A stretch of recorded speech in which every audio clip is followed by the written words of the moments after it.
Today we're going to send a brand new 2019 Ford Endura into a 100-tonne concrete block at 50 kilometres an hour. Independent crash testing provides consumers with information so that when they go into a showroom, they can compare different models and know how safe it is. ANCAP awarded the Ford Endura a 5-star rating earlier this year when it was released to Australia. This star rating is based on testing conducted in Europe.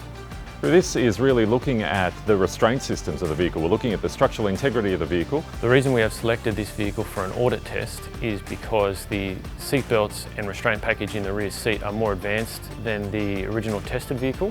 In this vehicle we have seatbelt load limiters and seatbelt pre-tensioners, and we are anticipating improved performance for rear seat occupants.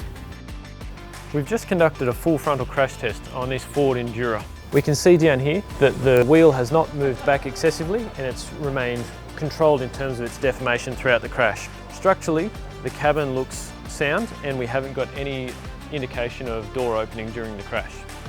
Inside the cabin, we can see that both frontal airbags have deployed, as well as the driver knee airbag.